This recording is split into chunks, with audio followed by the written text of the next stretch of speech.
Good afternoon, I'm Malcolm Jordan and this is your Midday News Fix for Wednesday the 29th of October. Arriving travellers could soon pay a higher price for failing to declare goods at the border. Biosecurity Minister Andrew Hoggard is announcing law changes aiming to protect our $60 million food and fibre export industry. Courtney Winter reports. The fine for people who don't declare fresh fruit and meat will double to $800. There will be new penalties and fines of up to $500,000 for breaches of controlled area notices. The government also wants import rules to become more efficient by making the development of health standards more flexible. Police are investigating a New Zealand insurer over allegations it provided insurance for tankers transporting Iranian and Russian oil.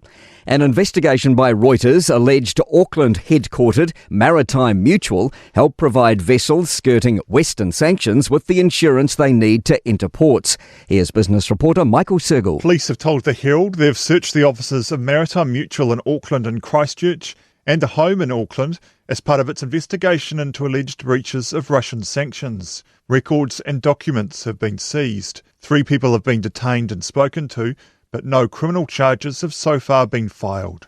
Rural communities have banded together to weather the effects of last week's severe storms. States of emergency continue in Southland and Clutha and expire today in Kaikoura after the drubbing by ferocious winds affected power, water and waste management. PowerNet says 3,900 homes are still without power in Southland and 1,700 in Otago. West Otago farmer Bruce Eade says he lost supply for 135 hours, the most widespread outage he's seen. There's just so many stories of people sharing generators. There was a couple of tractors out here in West Otago that had a generator on the back go from one shed to another. So the help your fellow man mantle is still alive and well in the rural heartland.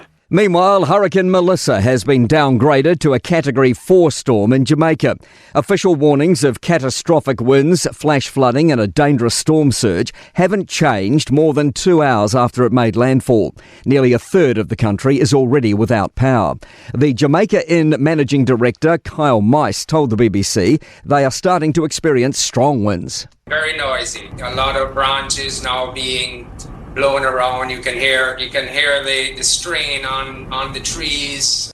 5 years after the failed cannabis legislation referendum, the Greens are renewing their call for reform. The party's launched an online survey asking people to give their take on how the law should look.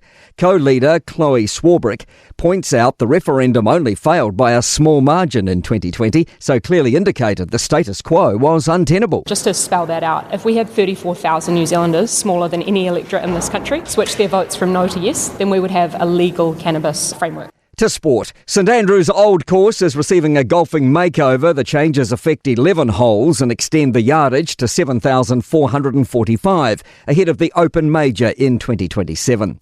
A sporting experience to treasure for the All Blacks ahead of their Grand Slam Tour opener against Ireland in Chicago. A group were guests of the Bulls at yesterday's NBA basketball game against the Atlanta Hawks.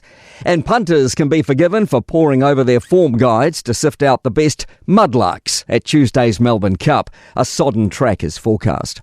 I'm Malcolm Jordan. That's your latest news fix. We'll be back with the next update at 5 p.m. from the Newstalk ZB newsroom.